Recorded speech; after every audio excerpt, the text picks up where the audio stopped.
مفتی سلطان کے بیانات کے لیے مفتی سلطان آفیشل کو سبسکرائب کریں۔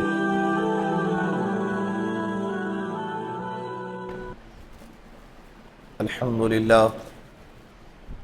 لله نحمده ونستعينه ونستغفره ونؤمن به ونتوكل عليه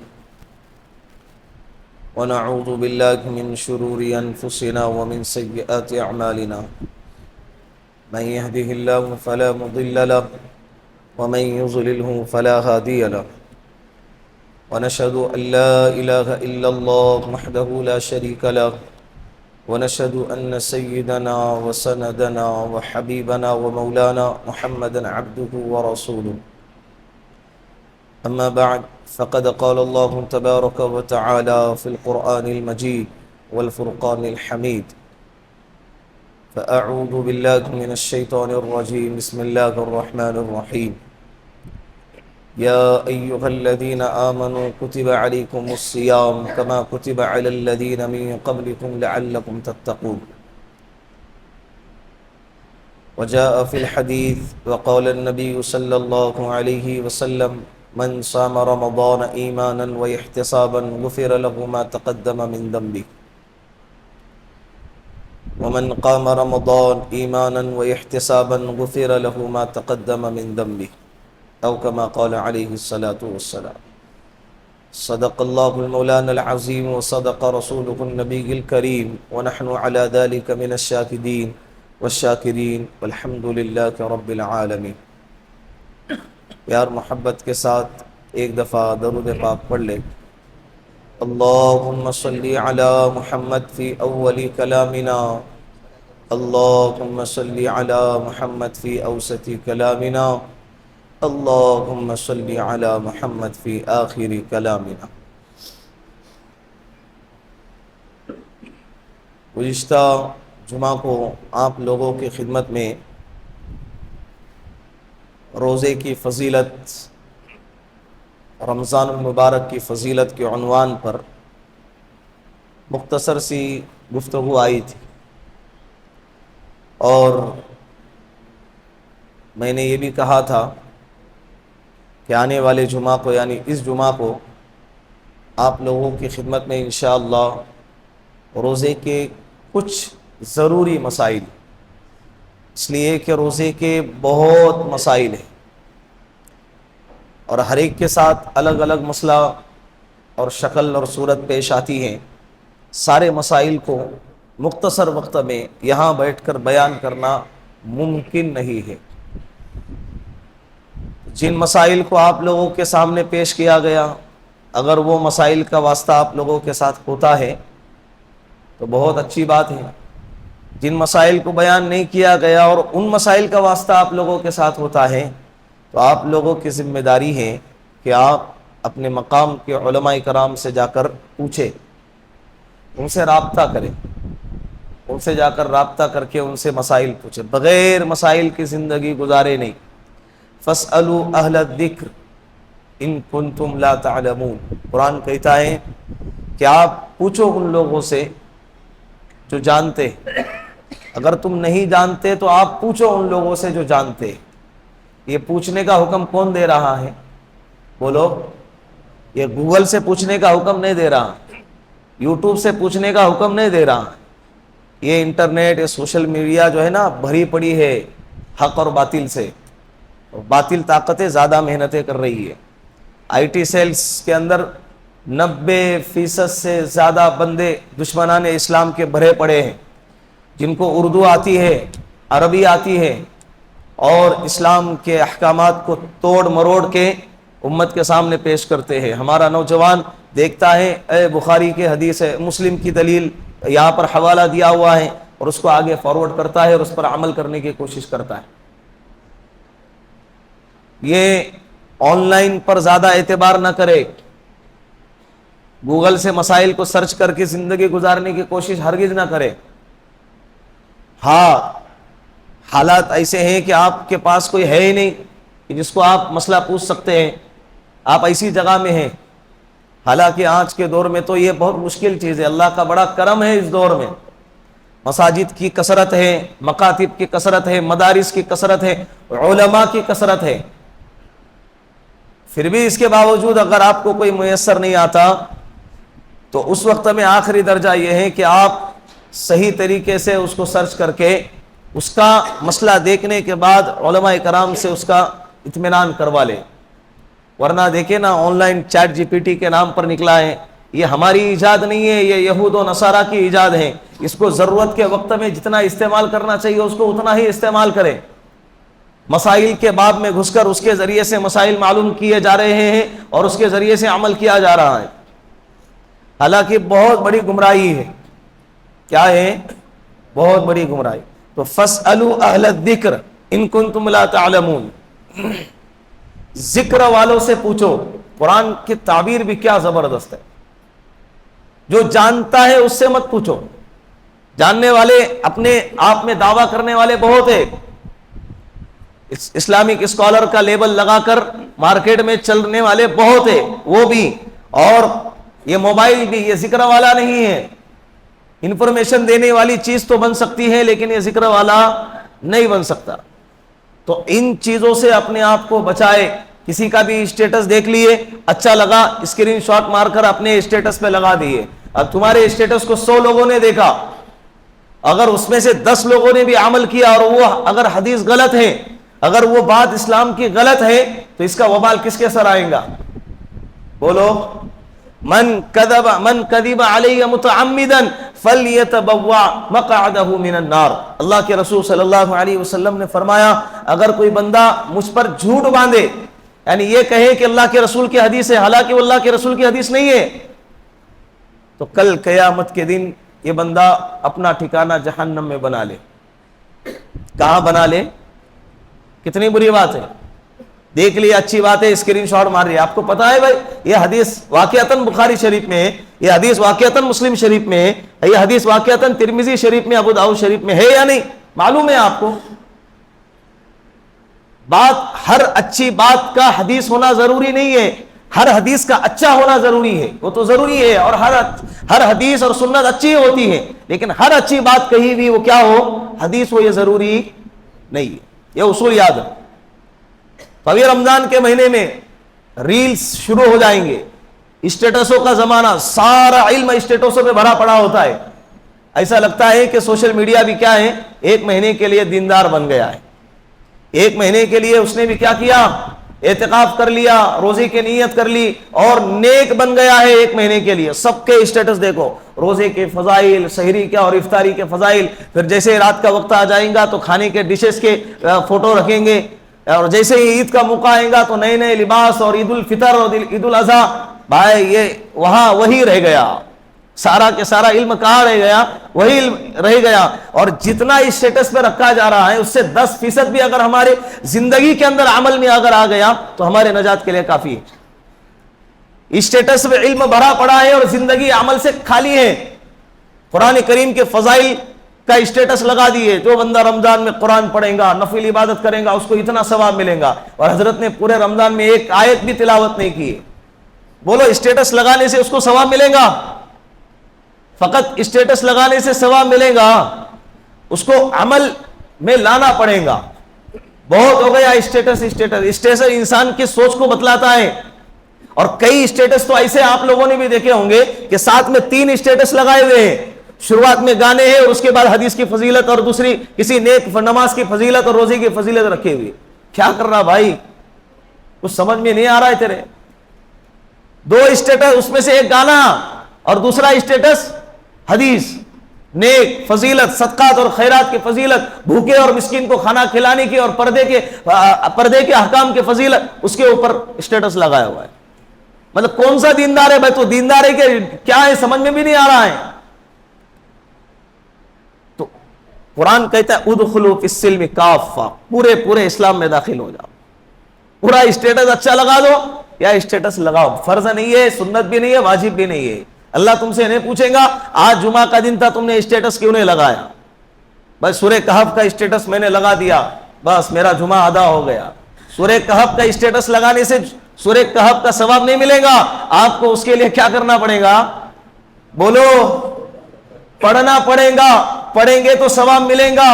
اسٹیٹس لگانے سے ثواب، یہ اسٹیٹسوں کا زمانہ چل رہا ہے کر کے اس پر زیادہ زور دے رہا ہوں. ابھی رمضان آ رہا ہے، روزہ رکھو. روزہ رکھنا یہ فرض ہے ہر مسلمان مرد عورت پر، بالغ مسلمان مرد عورت پر روزہ رکھنا کیا ہے؟ فرض ہے. ہاں کچھ عذر ایسے ہیں جس میں روزہ چھوڑنے کی گنجائش ہے، میں آگے بیان کروں گا. تو روزہ رکھنا یہ فرض ہے، ضروری ہے. 1 مہینے کے لیے روزہ آتا ہے. اللہ کی محبت میں صبح صادق سے لے کر غروب آفتاب تک کھانے سے، پینے سے اور بیوی سے ملاقات، اپنی بیوی سے ملاقات کرنے سے پرہیز کرنا. یہ 3 چیزوں سے پرہیز کرنے کا نام کیا ہے؟ بولو. اپنے بیوی سے اس لیے جملہ استعمال کیا، پرائی کی بیوی سے تو غیر رمضان میں بھی حرام ہے. بات سمجھ میں آ رہی ہے؟ تو کھانا پینا اور بیوی سے ملاقات کرنا، یہ رمضان المبارک کے اندر، دن کے اندر اپنے آپ کو ان چیزوں سے بچانا، اس کو روزہ کہتے ہیں. اس کو کیا کہتے ہیں؟ روزہ کہتے ہیں. اللہ کے رسول صلی اللہ علیہ وسلم نے فرمایا اگر کوئی جان بوجھ کر روزہ چھوڑ دے اور اس روزے کی قضا اگر پوری زندگی بھی کرتا رہا تو رمضان کے مہینے کے جو خوبصورتی اور نورانیت اور جو فضیلت والا جو روزہ تھا اس فضیلت تک وہ نہیں پہنچ سکتا. قضا ادا ہو گئی. ایک روزے کے بعد میں قضا کیا، وہ تم پر سے فرض ادا ہو گیا، لیکن جو اس کی کوالٹی ہے وہ کوالٹی کہاں سے لاؤں گے؟ وہ کوالٹی کہاں سے لاؤں گے؟ وہ تو آپ کو رمضان کے دن، رمضان کے مہینے میں ہی روزہ رکھنے سے ملیں گی. اسی لیے تھوڑے تھوڑے عذر پر روزہ چھوڑنے کی کوشش نہ کریں. گھر والوں سے بھی کہیں. عورتیں کچھ حالات ایسے ہوتے ہیں جس میں روزہ نہیں رکھنا ہے، نہیں رکھ سکتی ہیں، میں آگے بتاؤں گا، لیکن ان کے لیے بھی نارمل حالات کے اندر روزہ رکھنا یہ ضروری ہے. بات سمجھ میں آ رہی ہے؟ بہت سارے لوگ روزہ چھوڑتے، بہت سارے لوگ روزہ رکھتے بھی الحمدللہ. میں دونوں طرف کی بات کر رہا ہوں. اللہ کا کرم ہے کہ کچھ لوگوں کی ایسی کارگزاریاں بھی ہیں کہ گھر کے 5 سے 6 سال کے بچے بھی ضد کرتے ہیں کہ ابو مجھے روزہ رکھنا ہے، سحری کے لیے مجھے کیوں نہیں اٹھایا، دن بھر گھر میں جھگڑتے ہیں. یہ بچوں کا حال ہے. اللہ کا کرم ہے ہمارے گھر کے بچوں میں بھی دینداری کا مزاج ہے. لیکن کچھ واقعات اور مثالیں ایسی بھی ہیں کہ 40 سال کا ڈنگرا ہو گیا ہے لیکن تھوڑے سے بھوک کی وجہ سے، حضرت آپ لوگوں کو تو بھوک برداشت نہیں ہوتی، بھوک برداشت نہیں ہوتی ہے، بس اس وجہ سے حضرت روزہ چھوڑ رہے ہیں. کتنی بری بات. یہ بھائی یہ کسی ایرے گہرے کا حکم نہیں ہے، یہ صرف چاہت پر چھوڑا ہوا نہیں ہے، یہ فرض ہے، قرآن کا حکم ہے، اللہ کا حکم ہے. روزہ رکھنا ہے، تم چاہے یا نہ چاہے پھر بھی تم کو کیا کرنا ہے؟ روزہ رکھنا ہے. بات سمجھ میں آ رہی ہے؟ روزہ رکھنا ضروری ہے. سحری کرنا افضل ہے. افطار کے لیے میں ایک اور بات مسائل پر آنے سے پہلے جو ضروری بات ہے وہ بتاتے چلوں. افطار، اللہ کے رسول نے فرمایا جو بندہ کسی روزے دار کو افطار کرائے، چاہے وہ پانی پلائے یا کھجور کھلائے یا ایک گھٹ لسی پلا دے، کل قیامت کے دن حوض کوثر پہ میرے ہاتھ سے جام کوثر پی لینا. اور اگر کسی نے پیڑ بھر کر کسی کو افطار کرا دیا تو اللہ اس کی مغفرت کر دیتے. کتنی بڑی حدیث ہے، کتنی بڑی فضیلت ہے افطار کرانے کی. تو یہاں پر ایک بات ضروری ہے سب کے لیے، مجمع بڑا ہے، دور دراز سے آتا ہے، دوسرے علاقے سے، دوسرے مسجدوں کا بھی مجمع یہاں پر بیٹھا ہوا ہے. میں صرف یہاں کی بات نہیں کر رہا ہوں، یہ کامن معاشرے اور سوسائٹی کی بات کر رہا ہوں. افطاری کرانے میں اور افطاری کرنے میں دونوں لوگوں کو احتیاط کرنا چاہیے کہ مال جو استعمال ہو وہ حلال مال کا استعمال ہونا چاہیے. کون سے مال کا استعمال ہونا چاہیے؟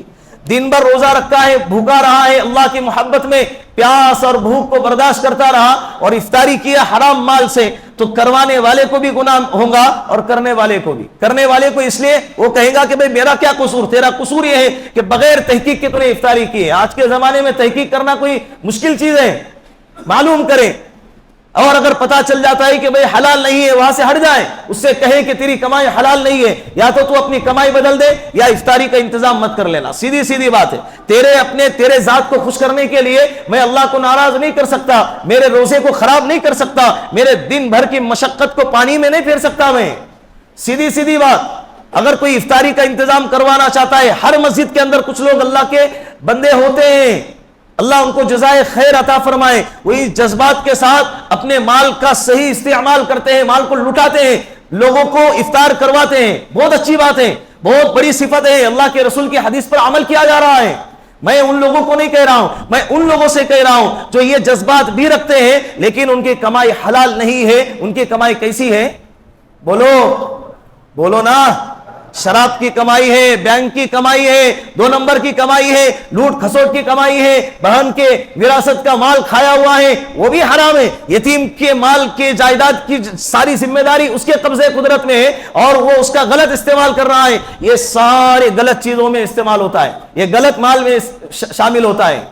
ایسے مال سے افطاری کرنا، بلکہ کھانا بھی جائز نہیں ہے، لیکن خاص طور پر افطاری کی بات کر رہا ہوں۔ لوگ کہتے ہیں افطاری ہے، یہ نظر انداز کر دیتے ہیں کہ بھئی یہ کہاں سے آیا اور کس نے لایا، حلال ہے یا حرام ہے، اس سے قطع نظر کرتے ہوئے لوگ کیا کرتے ہیں، دسترخوان پہ ہجوم جم جاتا ہے اور افطار کر کے خوش ہو جاتے ہیں کہ آج میں نے افطاری کر لی اور میں نے افطاری کرا لی۔ یہ خوش ہونے والی بات نہیں ہے۔ 2 کھجور کی خاطر اپنے ایمان کا سودا نہ کرو۔ بات سمجھ میں آ گئی؟ تو حلال کمائی سے افطاری کرو، حلال کمائی سے افطاری کرواؤ، حرام کمائی سے افطاری کرنے سے بچو اور حرام کمائی سے افطاری کروانے سے بھی اپنے آپ کو بچانا۔ سیدھی بات سمجھ میں آ گئی؟ ایک ابھی روزہ رکھنا آپ لوگوں کو یوں لگتا ہوگا کہ بھائی اتنا سخت حکم شریعت میں کیسا؟ دین تو آسان ہے، بے شک دین آسان ہے۔ اللہ نے اس امت پر بہت کرم کیا، اللہ نے اس امت پر بہت احسان کا معاملہ کیا، ورنہ پچھلی امتوں کے لیے روزہ 24 گھنٹے کا روزہ ہوتا تھا، اور جب روزہ فرض ہوا تھا مدینہ المنورہ میں تو اس وقت کے اندر ابتدائی دور میں بھی روزے کی شکل ایسی تھی کہ رات میں اگر تم سو گئے تو سونے کے بعد فوراً تمہارا دوسرے دن کا روزہ کیا ہو گیا، اگلے دن کا روزہ شروع ہو گیا۔ کتنی مشقت ہم برداشت کر سکتے تھے؟ اللہ کا کرم ہے، ہم لوگوں کو حکم دیا گیا، ہم لوگوں کو یہ اجازت دی گئی کہ افطار کے بعد سے لے کر صبح صادق تک آپ کو کھانا ہے، پینا ہے، بیوی سے ملاقات کرنا ہے، یہ غروب آفتاب سے لے کر صبح صادق تک یہ جتنا بھی ٹائم ہے یہ آپ کے لیے آزاد ہے، یہ آپ اس میں کیا ہے، کھانے پینے میں، بیوی سے ملاقات کرنے میں آزاد ہے۔ کتنا کرم اللہ کا۔ اور پھر دن میں جو روزہ رکھنے کا حکم دیا، ابھی یہ گرمی کے مہینے میں روزہ آ رہا ہے اور 3-4 سال چلے گا، پھر بعد میں سردی کے مہینے میں آئے گا۔ گرمی کے مہینے میں روزہ آیا، ڈرو نہیں۔ آپ صلی اللہ علیہ وسلم کی زندگی میں 9 مرتبہ رمضان المبارک آیا ہے۔ روزے جو آئے کتنی مرتبہ؟ بولو، 9 کے 9 مرتبہ اللہ کے رسول کی زندگی میں جو روزے آئے پورے کے پورے گرمی میں آئے۔ کس میں آئے؟ اور ہماری طرح سحری کے اندر 4 چپاتی اور افطاری کے اندر دسترخوان اتنا بھرا پڑا ہے کہ کیا کھاؤ کیا نہیں کھاؤ، حضرت کو استخارہ کرنا پڑتا ہے کہ بھائی پہلے کلنگر پہ ہاتھ ڈالوں کہ سموسے پہ ڈالوں کہ کس پہ ڈالوں۔ کنفیوز ہوتا ہے انسان، سمجھ میں نہیں آتا ہے کہ دسترخوان سے کیا خالی کریں۔ اذان ہو جاتی ہے اور نماز کھڑی ہو جاتی ہے، اس کے باوجود وقت پورا ہوتا ہے لیکن دسترخوان سے اشیاء ابھی تک ختم ہے نا۔ اللہ کا کرم سمجھو اسے، اللہ کھلا پلا کے روزہ رکھنے کا حکم دے رہے ہیں۔ اللہ کے رسول کے زمانے میں تو کچھ بھی نہیں تھا، کھجوریں کھا رہے، روزہ رکھ رہے، کھجوریں کھا رہے، افطاری ہو رہی ہے۔ نہ سموسے کے ٹھیلے لگ رہے ہیں اور نہ 65 کے ٹھیلے لگ رہے ہیں، نہ شربت کے اور نہ کیا ہے محبت کا شربت، نفرت کا شربت، اس طرح کے گاڑے لگ رہے۔ ایسا کوئی نظام اس زمانے میں تھا ہی نہیں۔ 2 کھجوریں کھا لیے، 3 کھجوریں کھا لیے، سحری شروع ہو گئی۔ ہمارے زمانے میں تو کھجوریں برکت کے طور پر استعمال کی جاتی ہیں، آدھا کھجوریں کھا لیا افطاری ہو گئی، بس سنت ہے کھجور کھانا، اس کے لیے کھا رہے۔ ان کی تو غذائیں کھجوریں ہوا کرتی تھی، ان کا کھانا کھجوریں ہوا کرتی تھی۔ ہمارا آدھے کھجور پہ افطاری ہو گئی، سیدھا حملہ پھر کس پہ ہو گیا؟ مقصد اصلی پہ۔ کس پہ ہو گیا؟ مقصد ہے، ابھی وہ ابھی سمجھ میں نہیں آئے گا، پرسوں کے دن سے سمجھ میں آئے گا، کیونکہ ابھی سب کھا پی پا کر بیٹھے ہوئے، پانی بھی نہیں، تو اس کے لیے اب سمجھ میں نہیں آئے گا۔ وہ آئندہ جمعہ ہو یا پرسوں کے دن سے یہ حالات جو ہے نا اچھی طرح سے محسوس ہوں گے آپ کو کہ کیا کیفیت ہوتی ہے۔ اور اللہ رب العزت نے اگر یہ مشقت ہوتی، اللہ اگر یہ کہتے کہ سال کے 12 مہینے روزے رکھنا ہے، ہم کیا کر سکتے؟ بولو کیا کر سکتے تھے؟ اللہ کا حکم ہے، اللہ کے حکم کے آگے ہم کچھ بھی نہیں کر سکتے۔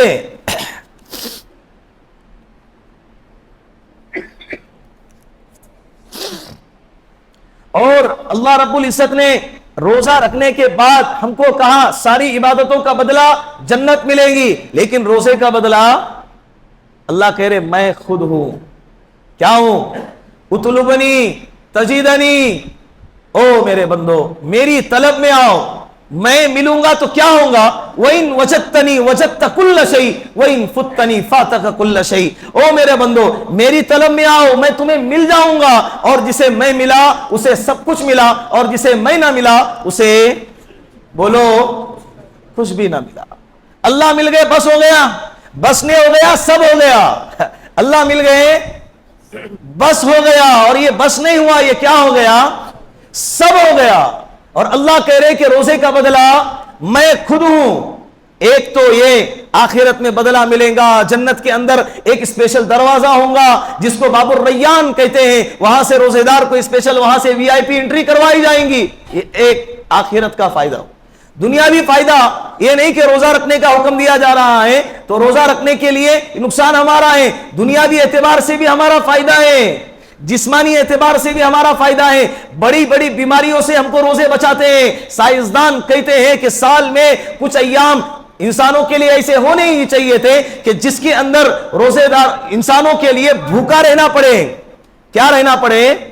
بولو بھوکا رہنا پڑے. کچھ ایام ایسے ہونے چاہیے تھے، لیکن ہمارے نبی نے 1400 سال پہلے کہا کہ ایک مہینے کے لیے روزے رکھنا ضروری ہے. اس سے کئی بیماریاں، وزن کم ہوتا ہے، اور اس کے اندر جو ایکسٹرا چربی ہے، ایکسٹرا خون ہے، گندا خون ہے، سب ختم ہو جاتا ہے. باڈی ایک مہینے کے اندر کلین ہو جاتی ہے، اور 11 مہینے صاف ستھری زندگی گزارتے.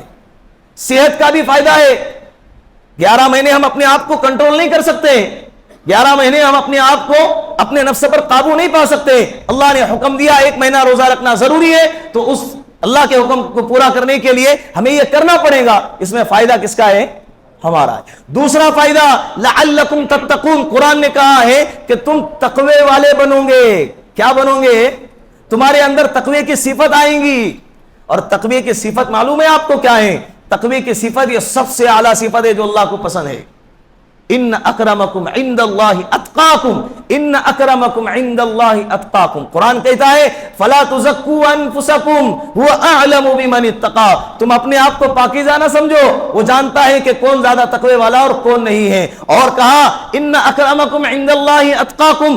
اللہ کے یہاں نہ عالم کا سکہ، نہ مفتی کا سکہ، نہ قاری کا سکہ، نہ سید کا، نہ پٹھان کا، نہ شیخ کا، نہ کسی خاندان اور مالداری کا سکہ چلتا ہے. اللہ کے یہاں اگر کوئی سکہ چلتا ہے تو وہ تقوی کا سکہ چلتا ہے. اور کل قیامت کے دن سب سے زیادہ مرتبے والا اگر کوئی بندہ ہوگا تو وہ تقوی والا ہوگا. کیا ہوگا؟ تقوی والا. اور وہی تقوی کی صفت اللہ روزہ رکھنے کی برکت سے انسان کے صفت میں پیدا فرماتے ہیں. کتنی بڑی بات ہے. لعلکم تتقون. کیا فرمایا؟ لعلکم. ادھر توجہ دے. لعلکم تتقون. یہ روزہ رکھنے کا ایک دوسرا فائدہ کہ ہمیں کیا ہوگا؟ تقوی کی صفت پیدا ہوگی. تیسرا فائدہ روزہ رکھنے کا کہ روزہ رکھنے کی وجہ سے جو لوگ بھوکمری کے شکار ہیں، جن کو صبح سے شام تک کھانا نصیب نہیں ہوتا، کئی ایسے گھرانے ہیں جو رات کو روٹی کھانے سے محروم ہو جاتے ہیں اور بھوک کی حالت میں رات گزارتے ہیں. ایسے لوگوں کا احساس ہمیں کب ہوگا؟ کھانے کے بعد، ہاجمولا کھانے کے بعد بھوک والوں کا ہمیں یہ احساس کبھی بھی نہیں ہوگا. پیاسے لوگوں کا احساس کبھی بھی نہیں ہوگا، بھوکے لوگوں کا احساس کبھی بھی نہیں ہوگا. جب روزہ رکھیں گے، دن بھر بھوک کی شدت ہوگی، اس وقت احساس ہوگا بھوکے لوگ کیسی زندگی گزارتے ہو. ان کا احساس ہو جائے، اس کے لیے ہم کو روزہ رکھنے کا حکم دیا گیا. تو اس میں فائدہ ہی فائدہ ہے بھائی. تو انشاءاللہ یہ سال ہم روزہ نہیں چھوڑیں گے. کچھ لوگ ہیں جو ہر سال روزہ نہیں رکھتے تھے، یا رکھتے بھی تھے تو چند ایام روزہ رکھتے تھے، چند ایام چھوڑ دیتے تھے. میں ان لوگوں سے گزارش کرتا ہوں آپ اپنے ارادے میں مضبوط رہے، اللہ آپ کی مدد کرے گا انشاءاللہ. آپ مریں گے نہیں روزہ رکھنے کی وجہ سے. تکلیف ضرور ہوگی، اور یہ تکلیف عارضی ہے، یہ تکلیف وقتی ہے. افطار کے وقت میں جیسے ہی پہلا گھونٹ اپنے حلق کے نیچے سے اترے گا، دن بھر کے ساری تکلیفیں ہماری کیا ہو جائیں گی؟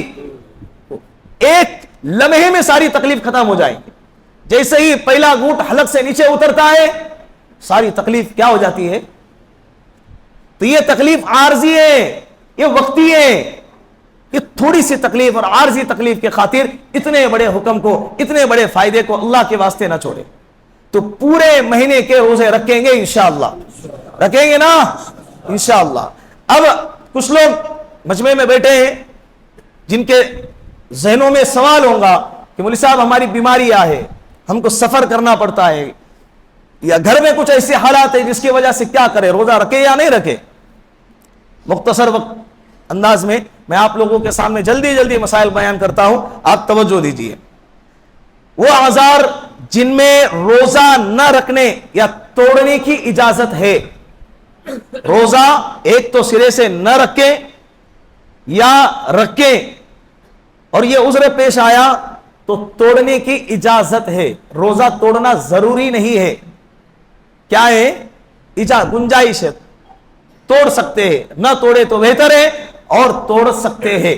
بات سمجھ میں آ رہی؟ وہ کتنے اعذار ہیں؟ نمبر 1 سفر شرعی، 77 کلومیٹر سے زیادہ کا سفر ہے اور 15 دن سے کم کا اگر سفر ہے تو ایسے وقت میں مسافر چاہے تو روزہ رکھ سکتا ہے، چاہے تو نہیں رکھ سکتا ہے، لیکن حالات اگر سازگار ہیں، حالات اگر مناسب ہیں، روزہ رکھنے کے لیے تمہیں کوئی مشقت اٹھانی نہیں پڑ رہی ہے تو ایسے مسافر کو چاہیے کہ روزہ رکھنا افضل ہے، روزہ رکھے۔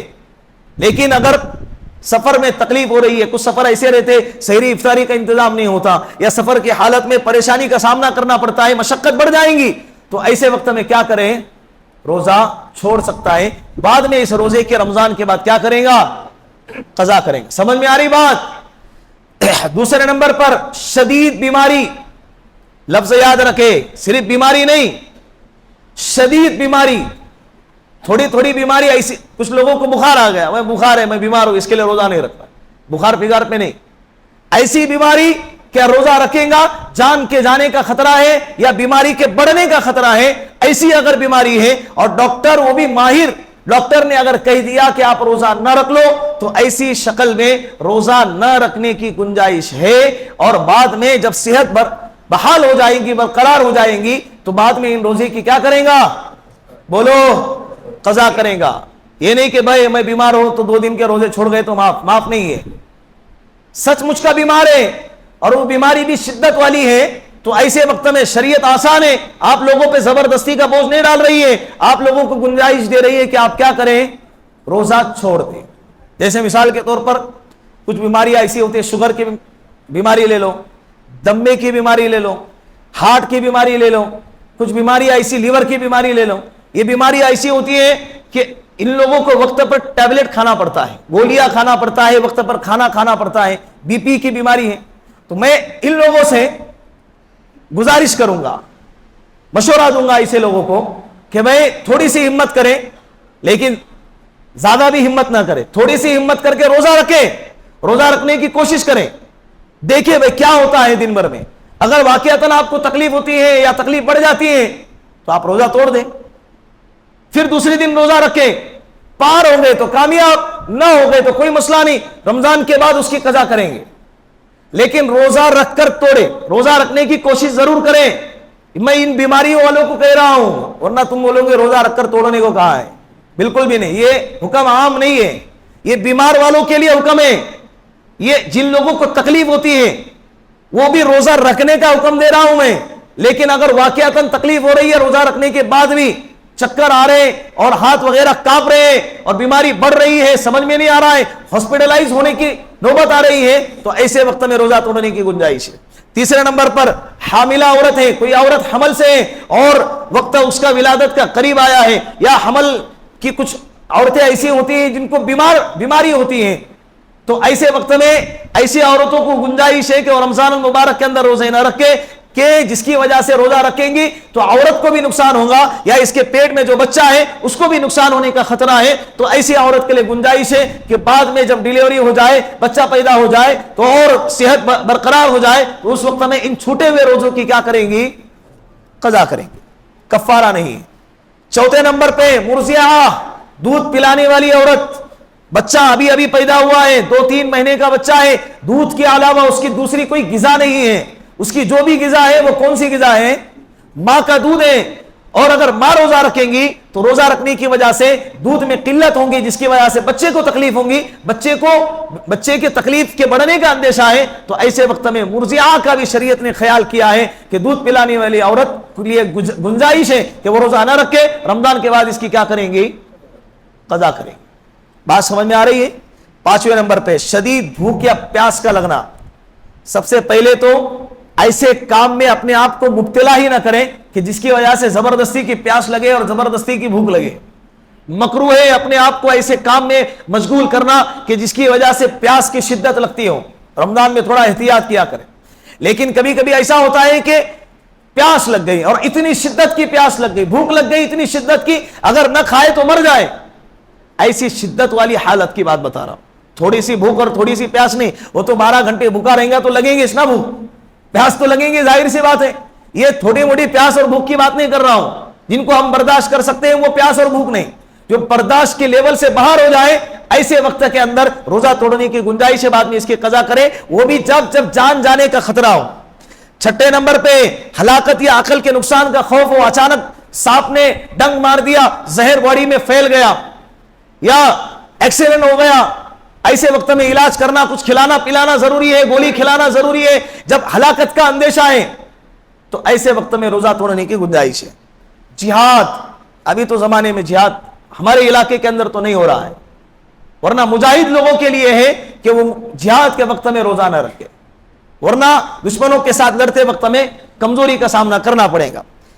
اکراہ، اگر کوئی زبردستی آپ کو روزہ توڑنے پر مجبور کرے، زبردستی نارمل لیول کی نہ ہو، زبردستی اگر شدت کی ہو اور آپ کے جان جانے کا خطرہ ہو، کوئی آپ کو دھمکی دے، ہمارے علاقے میں جس ملک میں ہم رہتے ہیں اکثر و بیشتر کچھ لوگوں کو ان حالات کا سامنا کرنا پڑتا ہے، تو یہ ان لوگوں کے لیے اگر جان کا خطرہ ہو سب سے پہلے تو کوشش کرے اپنے آپ کو بچانے کی، لیکن پھر بھی اس کے باوجود ایسے حالات کا شکار ہو گیا تو ایسے شخص کے لیے روزہ توڑنے کی گنجائش ہے، بعد میں اس کی کیا کریں گا؟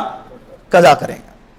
حیض اور نفاس والی عورت، ان لوگوں کے لیے تو روزہ سرے سے ہے ہی نہیں، مطلب یہ ہے کہ روزہ نہیں رکھیں گی۔ اگر روزہ رکھا ہے اور درمیانی دنوں کے اندر بیچ دن شروع ہو گیا اور بیچ میں ہی حیض شروع ہو گیا تو ایسی عورت کے لیے روزہ ٹوٹ جائے گا۔ یہ عورتیں جتنے روزے چھوڑی ہیں 6 دن 7 دن وہ کاؤنٹ کریں گی، رمضان کے بعد ان روزوں کی قضا کریں گی۔ نماز بھی نہیں پڑھیں گی، روزہ بھی نہیں رکھیں گی، لیکن نماز کی قضا نہیں ہے، روزے کی قضا ہے، اس لیے کہ نماز کو کاؤنٹ کرنا بھی مشکل اور نماز کی تعداد بھی زیادہ ہے اور اس کو پڑھنا یہ مشقت کا سبب ہے، اس کے لیے نماز کو معاف کر دیا گیا، لیکن روزے کو کاؤنٹ کرنا آسان ہے۔ 6 روزے چھوٹ گئے اور یہ 6 روزے کی قضا کرنا، یہ پورے 11 مہینے کی مدت ہے آپ لوگوں کے پاس، تو 11 مہینے میں 6 روزے آسان ہے نا قضا کرنا۔ حیض والی اور نفاس والی عورت پر سرے سے روزہ نہیں ہے۔ کن چیزوں سے روزہ ٹوٹ جاتا ہے؟ کھانے سے، پینے سے اور بیوی سے ملاقات کرنے سے اور اسی طرح ہینڈ پریکٹس کرنے سے بھی روزہ ٹوٹ جاتا ہے۔ اگر کسی نے جان بوجھ کر کھا لیا روزہ ٹوٹے گا بھی اور روزے کا کفارہ بھی آئے گا، اور کفارہ کتنے؟ 60 روزے رکھنا ہے۔ کتنے روزے رکھنا ہے؟ 60 روزے رکھنا ہے۔ تو کھانے سے روزہ ٹوٹ جاتا ہے، پینے سے روزہ ٹوٹ جاتا ہے اور اسی طرح بیوی سے ملاقات کرنے سے اور ہینڈ پریکٹس سے بھی روزہ ٹوٹ جاتا ہے۔ بات یاد رکھیں نوجوانوں، تو یہ 4 چیزیں ہیں، ان چیزوں سے روزہ ٹوٹتا بھی ہے اور ساتھ میں روزے کی قضا کے ساتھ میں کفارہ بھی لازم ہوتا ہے۔ آگے کن چیزوں سے روزہ نہیں ٹوٹتا؟ کچھ چیزیں ہیں جن کو ہم سمجھتے ہیں کہ اس سے روزہ ٹوٹتا ہوگا، لیکن ان چیزوں سے روزہ نہیں ٹوٹتا ہے۔ وہ چیزیں کیا ہے؟ نمبر 1، بھول سے کھانا کھا لیا یا پی لیا، معلوم نہیں تھا، یاد ہی نہیں رہا روزہ ہے، روٹین کے حساب سے آئے اور گلاس پانی لے لیے اور پی لیے، بعد میں یہ سچ مچ کا بھولنا، ناٹک کرنے والا بھولنا نہیں، بعد میں پی لی اور پھر کہنے لگا کہ ارے میرے کو تو یاد ہی نہیں تھا، اب کیا گیا، اتر تو گیا اندر، اس سے روزہ ٹوٹے گا۔ بھول بھی کیسی ہو؟ اوریجنل بھول ہو، ڈپلیکیٹ بھول نہیں، اوریجنل بھول ہو، بھولنا بھی سچی مچی کا ہو۔ تو اگر غلطی سے بھول سے اگر کھا لیا یا پی لیا تو روزہ نہیں ٹوٹے گا۔ غسل کرتے وقت میں کان میں پانی چلا گیا، روزہ نہیں ٹوٹے گا۔ اسی طرح احتلام ہو گیا، بعض لوگ یہ بھی غلط فہمی کے شکار ہیں، فجر کے بعد سو گئے روزہ رکھ کے، 12-1 بجے آنکھ کھلی تو حضرت کو احتلام ہوگا، سمجھ گئے کہ حضرت کا روزہ ٹوٹ گیا، پھر کھانے پینے لگ گئے۔ احتلام سے روزہ نہیں ٹوٹتا ہے۔ قے ہو جانا کہ کرنا الٹی کرنا نہیں، الٹی ہو جانا، دونوں باتیں الگ الگ ہیں. اگر خود بخود الٹی ہو گئی، چاہے منہ بھر کے ہو یا بکیڑ بھر کے ہو، اس کے باوجود بھی روزہ نہیں ٹوٹے گا. لیکن اگر الٹی اس نے کیا، انگلی ڈال ڈال کر نہیں ہو رہی تھی، زبردستی کا انگلی ڈال ڈال کر کیا کیا، الٹی کیا، تو الٹی کرنے سے روزہ بولو ٹوٹ جائے گا. انجیکشن لگوانے سے بھی روزہ نہیں ٹوٹے گا، مسواک کرنے سے بھی روزہ نہیں ٹوٹے گا، خوشبو لگانے سے بھی روزہ نہیں ٹوٹے گا، آنکھوں میں دوائی ڈالنے سے بھی روزہ نہیں ٹوٹے گا. اور بھی بہت سارے مسائل ہیں، سب کو یہاں پر بیان کرنا مشکل ہے. پھر بھی اس کے باوجود ان مسائل کے علاوہ آپ لوگوں کو جو نئے مسائل کا سامنا اور واسطہ ہوتا ہے، میں نے ابتدا میں کہا کہ آپ لوگوں کو چاہیے کہ اپنے مقام کے علماء کرام سے جا کے رابطہ کریں اور رابطہ کر کے ان سے ان مسائل کو معلوم کر کے عمل کرنے کی کوشش کریں گے انشاءاللہ. اللہ عمل کی توفیق عطا فرمائے. وآخر دعوانا ان الحمدللہ رب العالمین. جن حضرات نے سنتیں نہیں پڑھی ہے کھڑے ہو جا.